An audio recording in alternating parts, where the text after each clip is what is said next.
So, welcome to the Pharms Not Pharms podcast. I'm here today with a very special guest from an international perspective. And if you'd be so kind to introduce yourself, tell us where you're at, what you're doing, and what you got going on, and then we'll start. Yeah, of course. Thank you so much for the invitation. My name is Lorena Beltran. I'm the founder and director of CannabiSalud, the first international cannabis summit to take place in Mexico since 2017. I'm also co-founder of Endo Natura Labs. It's a company that focuses on medical cannabis, everything around what's legal in Mexico. And I'm also co-founder of the nonprofit association ALCAN, which is the Latin American Cannabis Alliance. And what we do through ALCAN is we promote education, not only for the public in general, but mainly for legislators. So we do very strategic lobbying in the Congress in order to make sure that the laws and regulations include everybody in Mexico and try to make the best out of them. So, you've had the fortune of, or what some may or may not call good fortune, of seeing what other places have done with legalization and then bringing what you're learning and applying the best of what you can there in Mexico. Is that what I'm hearing? Yeah, definitely. Thanks to CannabiSalud, this summit that takes place every year here in Mexico, that conference summit has put me on the international map. And that also allowed me to travel all around the world to the main cannabis conferences. And yeah, just as you mentioned, being able to learn and understand laws and regulations in other countries, to connect with lawyers, with consultants, with doctors, with amazing people around the world, and bringing that experience and that knowledge to Mexico. I also lived in Colorado for many years. I've been going back and forth my whole life between Mexico and Colorado. So I was in the right moment, when Colorado legalized the recreational market. And for me, it was very important to be there because that's when I started my career in this industry in 2014. And I always say that having my first job in the company, Charlotte's Web Hemp, was the best education, the best school, cannabis university I could ever had and ask for. And when did you start working with them? That was my first job in 2014. I moved to Colorado again in 2013. In 2014, when I saw the whole movement, I decided to work for the cannabis industry. I didn't know with who or what to do.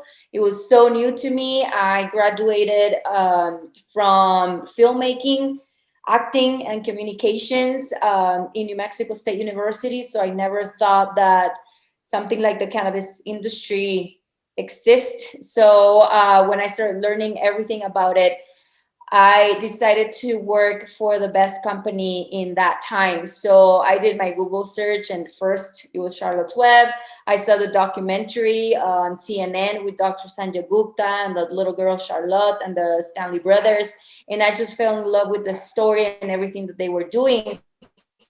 So I was like super focused about it because I wanted it to manifest. I wanted to work for them. So I applied for a job that, they didn't have any openings. I just applied for a job, and it took me 5 months to get a job with Charlotte's Web because I was just very, I was insisting like every day, and I got the job, and I actually started the sales team for this company. They didn't even have a sales team back in the day because there was so much demand for their products online and people just walking at the door in the office, and we didn't have enough products to sell at stores or dispensaries until I showed up and they grew their production. And then we had enough product to start a sales team, start selling in other venues, right? So it was very interesting, the first Mexican to work there and to start the sales team. I didn't even know what the cannabinoid system was. So I was just, learning day by day, but it was a great experience. And after Charlotte's Web, and after I learned everything about CBD, the industrial hemp industry, to have a vertically integrated company. I moved to another company in the recreational market. I just wanted to learn everything about the industry, not only CBD, right? So I started working for Concentrate USA, a company that hired me to help and expand in Latin America.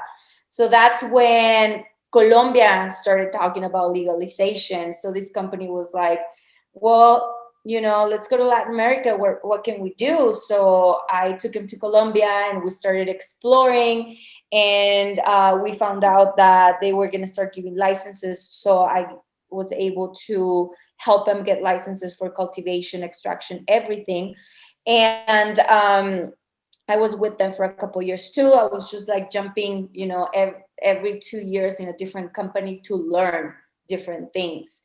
And I think my main drive was I always had in my mind that we needed to legalize this plant in Mexico, that I needed to learn as much as I could to come back to my country and make sure I was part of pushing legalization in Mexico. And that's pretty much what I've been doing since I moved to Mexico City. It's going to be almost 3 years now. But going back and forth between Colorado and Mexico City since 2015. So it's been a long journey and we have a lot to go still, but it's been a great adventure for sure. I just need to see the legalization in Mexico, mainly for justice reasons. That was my first drive when I saw everything happening, because I'm from Chihuahua and I lived in the border for many years in Ciudad Juarez, and I saw the war on drugs like in front of me.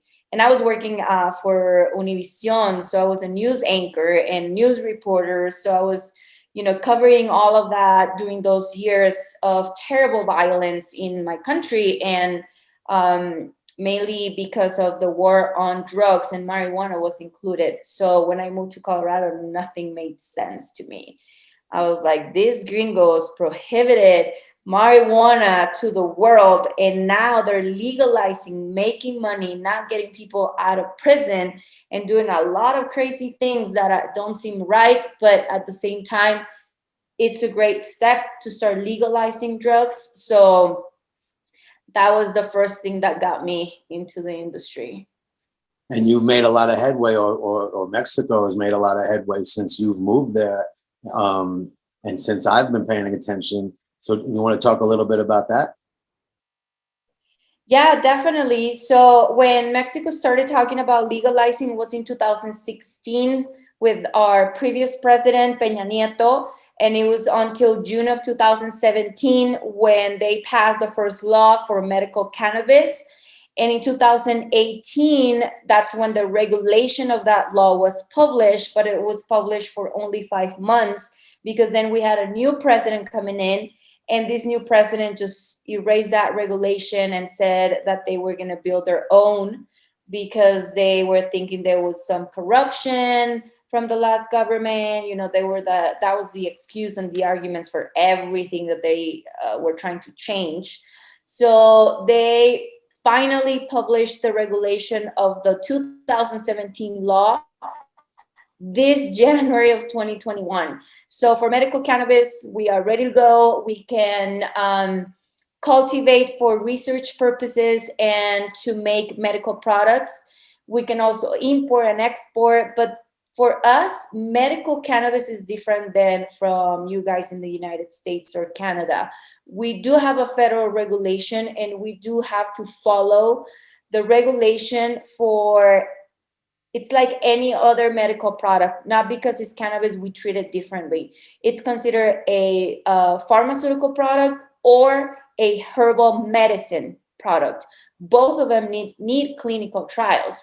So that's why, even though we have a regulation in place, we don't see dispensaries with medical products. We still need to wait for pharma to have their clinical trials ready, and be able to sell products in pharmacies with a prescription. Otherwise, you have to go through court if you want to have a supplement, herbal remedy, or an OTC product in general, over-the-counter products with less than 1% THC, because that's our rule. Less than 1% THC is considered hemp, but still, it's not that open. It's difficult to have OTC products right now in Mexico. You need to go through a legal way, the court and a litigation process and all these things. So it's complicated. But then we also have a new law that allow us to grow our plants for personal use.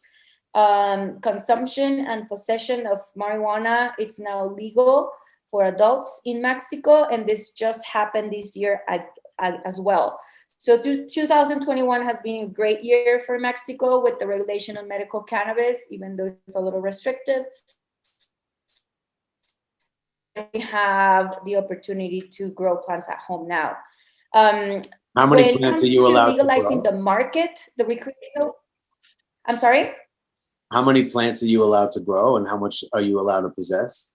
So since the Supreme Court is the one that declared unconstitutional that we're not allowed to have our plants at home, the only thing they did, they erased some articles from our constitution. So now it just became legal to possess and grow plants. However, they do not regulate the laws. So they just publish laws or change laws, but the regulation has to come from the health ministry and COFEPRIS, which is our Mexican FDA, and they haven't published that regulation. So right now, there's no plant limit. So whoever gets the permits to grow, as long as the police cannot prove that you're selling the product, that it's actually for personal consumption, you're okay. But what's going to happen too is that the cultivation associations are going to start popping up.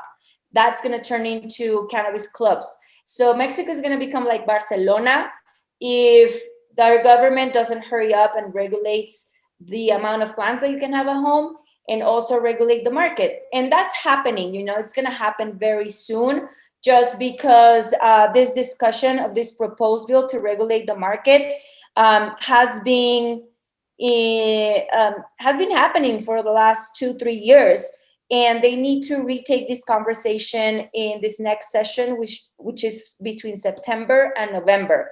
So the Senate already approved this proposed law to regulate the recreational market. We just need to hear from the deputies and from the president, and hopefully we have a law, if not at the end of this year, at the beginning of next year.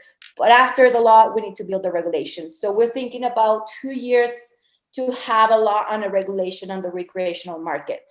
So currently, in terms of at-home grow for personal use, you're saying there's no limit on how much you're allowed to grow as long as they can't prove that you're not selling it? Correct. Wow, that's amazing. And in terms of the less than 1% THC content that deems it hemp in Mexico, which is great compared to we have 0.3% in America, and even 0.2 in Europe, I think they're doing. So 1% is great. It allows for a lot more healing to take place, in my opinion. In that way, what's the legality around hemp products? Because I've seen hemp-based products in pharmacies in Mexico. So can you tell me about that? Well, it's important to know that, Mexico and American countries, many countries are super corrupt. Mexico has that issue, and it's very evident. At least some countries try to hide it, but Mexico is super evident, the corruption that we have, the violence around so many things. And this is another problem with cannabis since it's so new. Even in COFEPRIS, our Mexican FDA, you see a lot of corruption in there. So that's what's happening. People that are selling products, saying that are OTC products with less than 1% THC, either did the right way, which is taking COFEPRIS to court and fighting in court, making sure they get their permits and they're able to do marketing and publicity, no problem, because they already won and they're like super legitimate with everything they have, or they paid somebody in COFEPRIS to get the permits. But the companies that are doing this and are already selling at points of sale, pharmacy store, or any type of store that will allow hemp products, it's because, you know, they have a fake license or they paid to get something, but So they're you're not going to saying be it's able to do not much more. hemp-based products are not for fit for commerce yet legally? No, they're not. That's why I'm telling you the medical cannabis regulation is super strict. It only allows us to have herbal medicine and pharmaceuticals. But when it Hemp-based or comes to not? supplement cosmetics, I'm sorry? Even if it's hemp-based. Even if it's hemp based, because they did a regulation for medical products, not over the counter products. And the thing is that in the discussion to regulate the recreational market, that same proposed bill has, they included industrial hemp, not on the medical regulation, but on this proposed bill, they mixed one law for recreational and industrial hemp, which is totally stupid and ridiculous. So now that what we're trying to do is to separate these two things into two laws, because medical cannabis has its own law, recreational needs to have its own law, just as industrial hemp. So now that they're in the same package, we see a big problem because recreational is just going to take longer for many reasons, and they're just pulling industrial hemp into the same box, with which that it's just stopping us to have industrial hemp free to grow and have these OTC products from hemp ready to go, right? So there, this next session between September and November, we're fighting to separate industrial hemp law. We think we're going to be very successful in that because we have a lot of legislators also arguing that that should be on its own law, and it's probably going to happen. Why did it happen before? Because of ignorance. It's been so hard to get them to understand the difference between cannabis and hemp, you know, marijuana and hemp. So what's your next, what do you got going on now? You have another conference you're building, or what do you got going? Yes, so last year we weren't able to have CannabiSalud in person, and we decided not to do it online because I don't really believe in having conferences like that, maybe webinars or, you know, things like that. But the type of event that I do, the in-person networking, socializing, it's super important. So this year we're doing the first version of CannabiSalud, where we're going to focus just on business and investment. We usually focus on medical regulations, business, but everything around medical cannabis.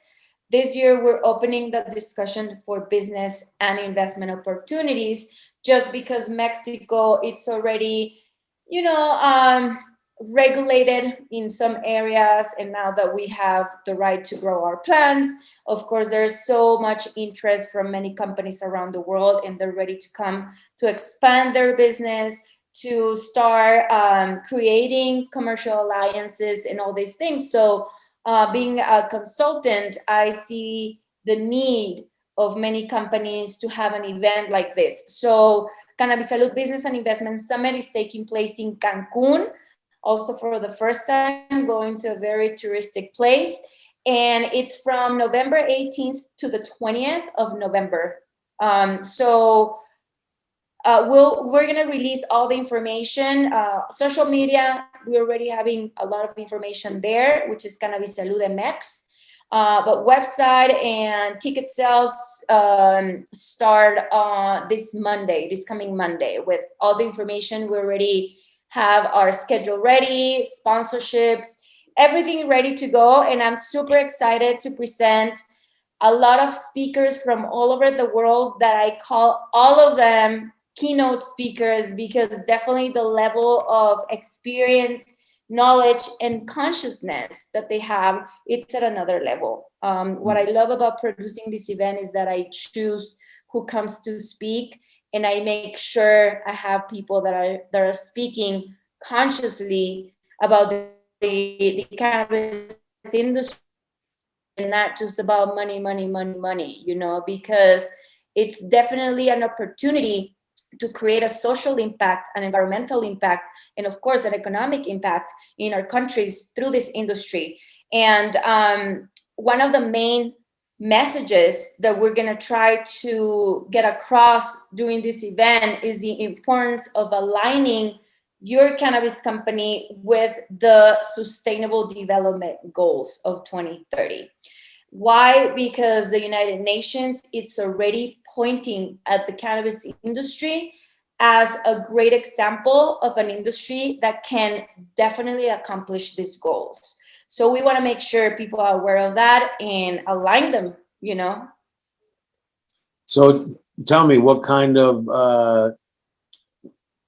dynamics are you bringing in terms of a holistic approach to the cannabis industry that you're excited about?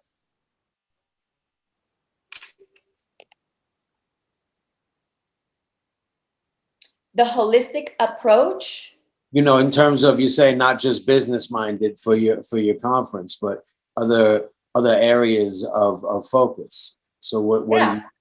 Yeah, definitely. People need to understand how to separate the hype from the science, from nature, from what's holistic, what's pharmaceutical, to understand that there are so many possibilities that we don't have to do it just one way, especially in Mexico, because we have so much knowledge in herbal remedies, in herbal products, you know, for so many years, ancestral knowledge.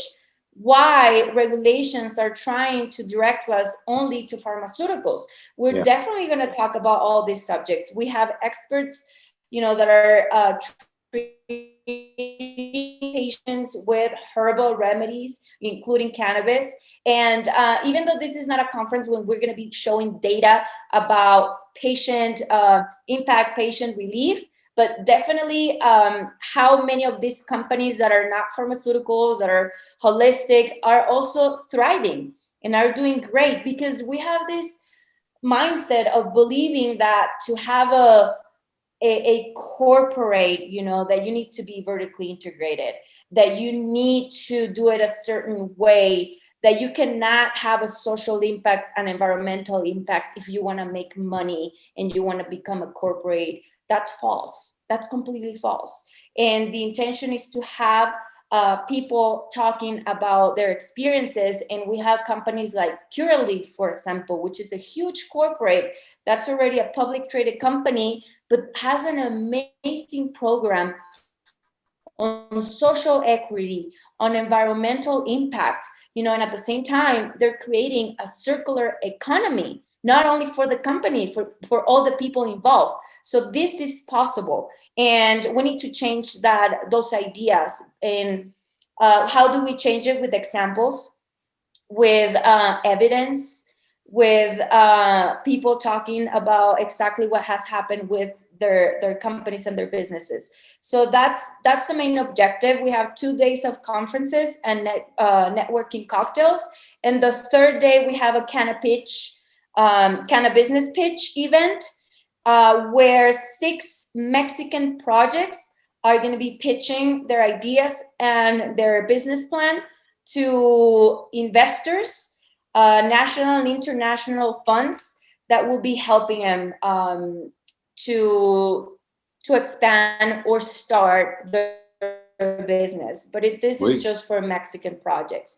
We want to make sure that those ideas get across and they get the investment they need, because they have amazing projects, you know, and it's people that cannot connect, or it's difficult for them to connect with the money that they need. So this is what we're doing on the third day, and we're having a closing party at the beach. Of course, we need to have fun too.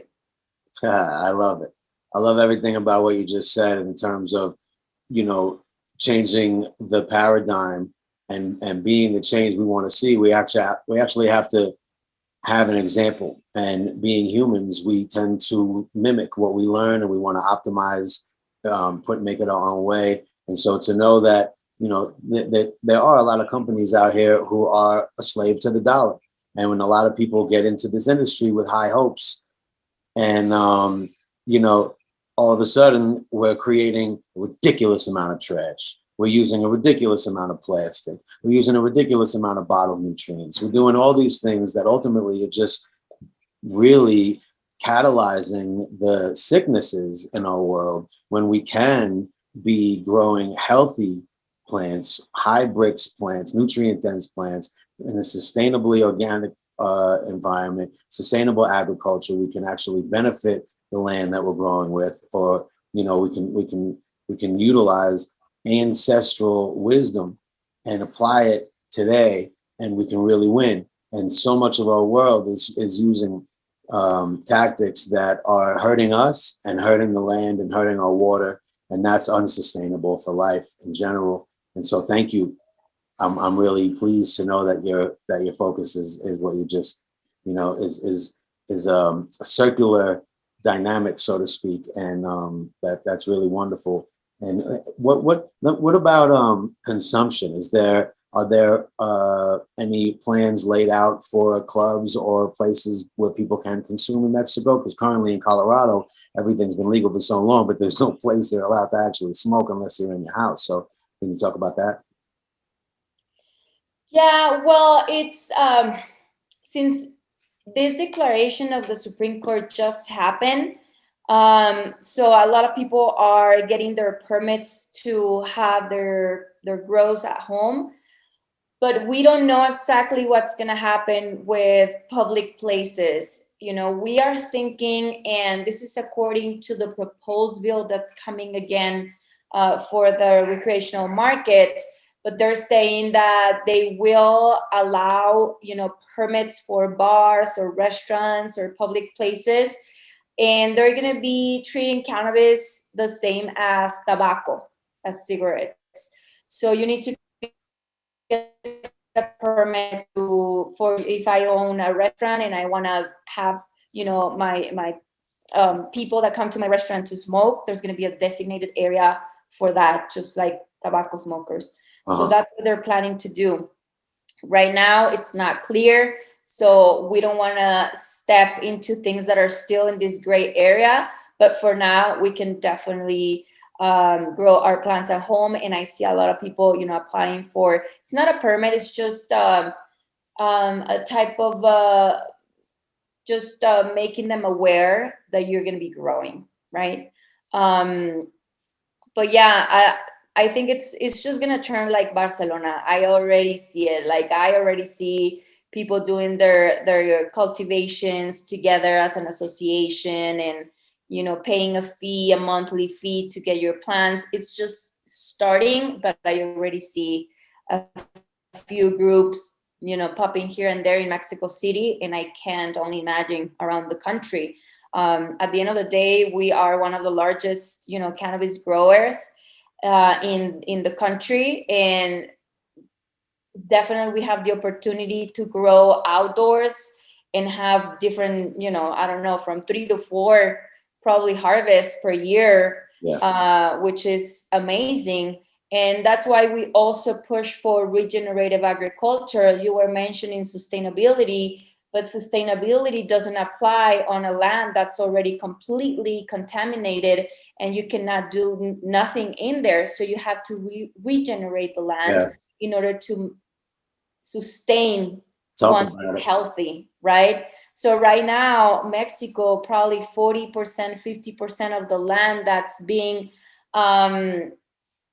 used for agricultural purposes, 40 to 50%, it's already contaminated, full of fertilizers, chemicals. You cannot grow anything there anymore. So this is an opportunity for us to implement programs with regenerative, it's hard for me in English, agricultura regenerativa in Mexico, because that means that we can just grow hemp in this contaminated soil, regenerate the soil, and then work with rotation systems in order also to protect the land, the soil, as you mentioned, the water, etc. So yeah, regen agriculture is another subject that we can talk for hours, and it's just becoming my passion, to push for industrial hemp, the growth of cannabis through regenerative agricultural systems. Imagine how amazing it could be to have it under regulation. If you want to grow cannabis or hemp in Mexico, has to be through these type of systems. Then we make radical changes. Then Mm. we make the changes we want to see for our environment and for our own health, right? Otherwise, it's just going to take longer. But we're just trying.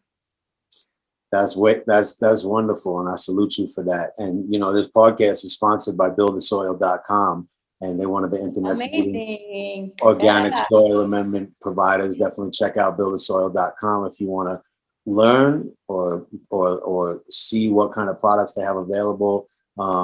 Anybody at home, they have amazing videos on YouTube as well and Instagram. Definitely check out Build the Soil. And we're all about regenerative agriculture and sustainable agriculture. And I'm really glad that you brought that up, because there's so much farmland that has just been depleted, and so much land that's being grown on now, so much food that's being sent around the world now. We had a wonderful guest on this show. Her name is Brigitte Mars, and she's written a lot of books, and a lot of them on backyard medicine and food, and basically saying, hey, we're using gasoline and oil to cut down our lawn, drive to the store and buy food that was grown in another country, brought here with gasoline and oil, packed in plastic to bring back to our house, when we're getting rid of all the food in our backyard that's stronger than the food that was in that supermarket that's basically dead anyway because it's so old. And so we're literally subscribing to this system that's hurting us because we're not eating fresh food anymore. One of the beautiful things about Mexico for me is the fresh fruits, and that it's just so close to the source. And being here, in America, we're getting food shipped from all over the place when there's literally amazing food right in the backyard, and people are just ruining it or putting chemicals everywhere to grow a crop that is not usable, grass. And we can be growing so much food, we can be doing things a different way.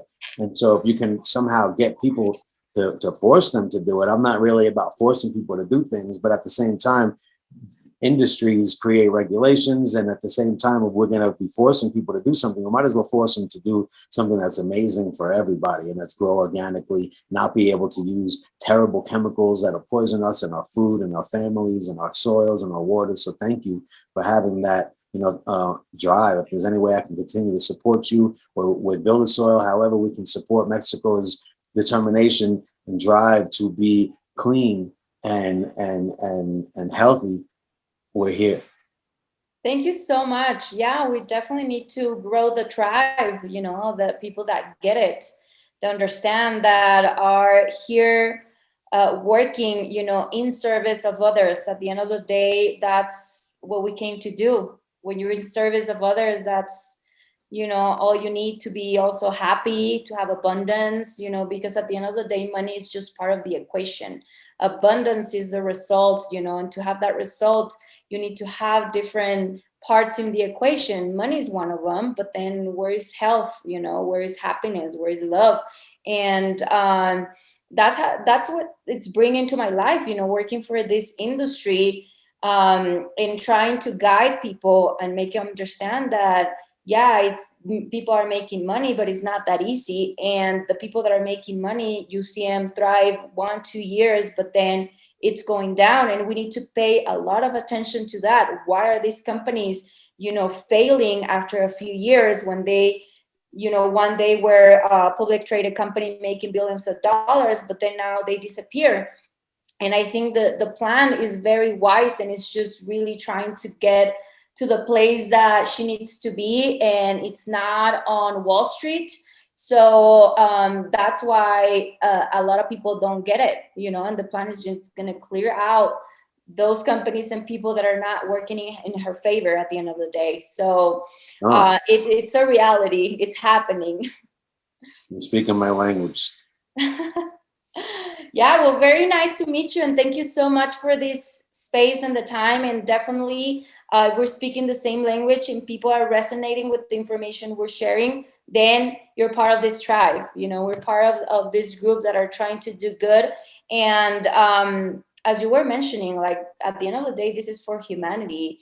It's not just because, we're trying to save the world and we're hippies or whatever. It's a reality. We are on a red alert around the world. And if you're not seeing it, it's because you're definitely asleep or blind, and it's time to wake up.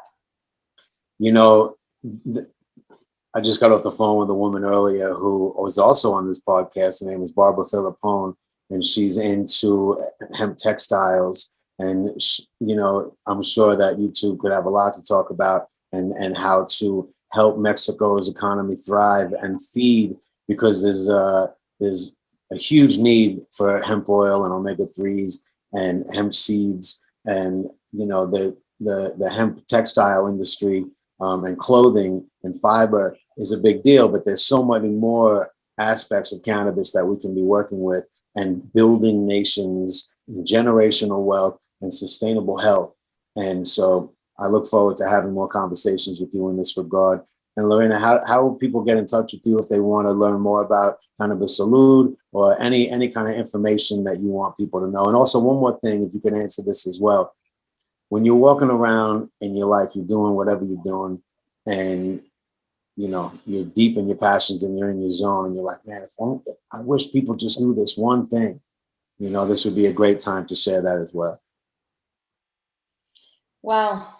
I have so many things. People It should doesn't have to be know. one thing. You could just, you know. Well, first of all, people need to know that the cannabis plant has been prohibited for only 100 years, which is not much. And and the reason why it was prohibited was not because of the psychoactive effects. It was for other political and economic reasons. And once we start understanding that the compounds of the cannabis plant are also molecules or compounds that we as humans produce naturally, that are like almost identical, and that we have an endocannabinoid system, all humans and mammals, for these type of compounds to help with our cells, with inflammation of cells.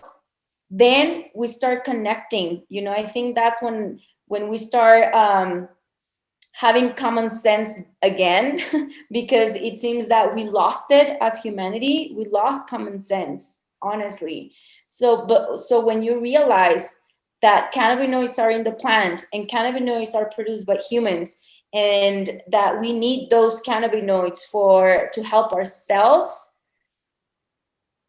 it's not a coincidence. Our relationship to this plant, it's stronger, and it's like so close that we can even imagine. So we really need to get this plant back in our lives, not just for recreational purposes. And I don't like to call it recreational, it's personal use. Because where do you put the use of cannabis for meditation and going to the gym?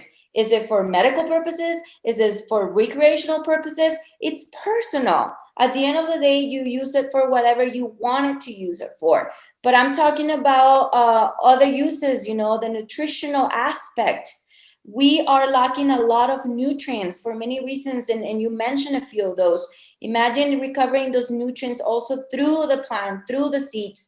And not only that, replacing so many things that are damaging our health, industrial products like plastic, like painting in our rooms, like the furniture, like whatever we're breathing inside our homes, and you can replace with industrial hemp products.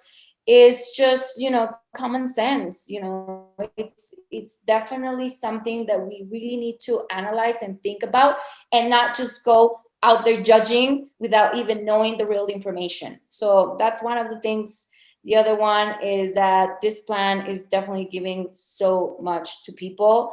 If you look at the medical properties, it's just, wow, mind blowing, right? So I'll just leave it with that, and hopefully taking the opportunity to use this industry and the attention that it's getting, and just aligning and taking that sources, if it's money, if it's attention, if it's whatever it is, to make sure that that goes into the right place, meaning that it's getting so much attention. Okay, well, let's do it this way, but always benefiting people around you and the environment.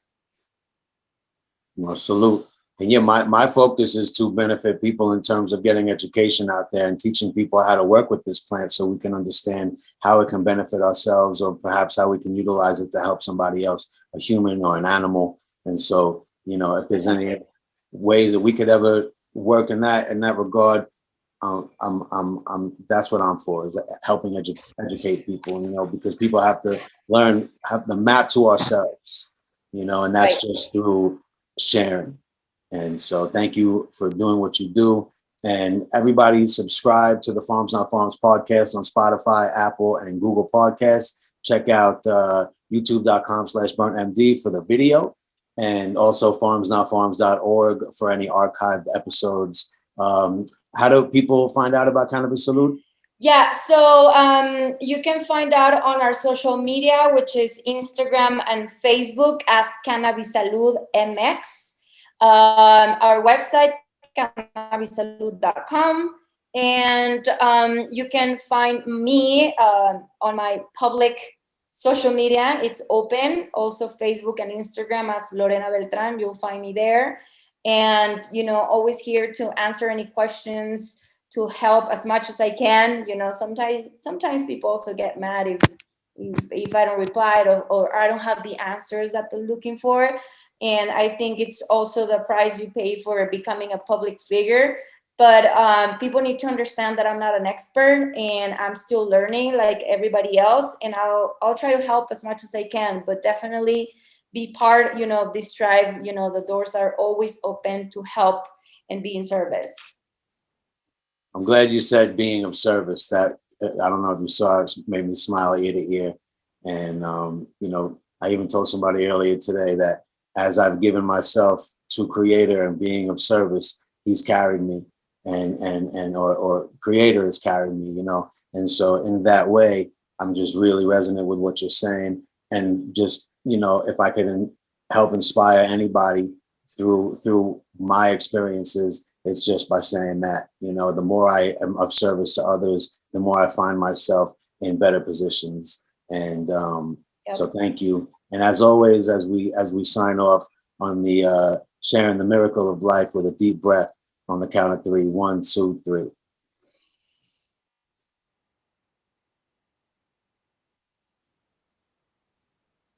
Thank you so much for your time and your efforts. And salute. Saludos. Gracias. All right. Love. Be well. Subscribe to the Pharms Not Farms podcast on Spotify, Apple, and Google Podcasts.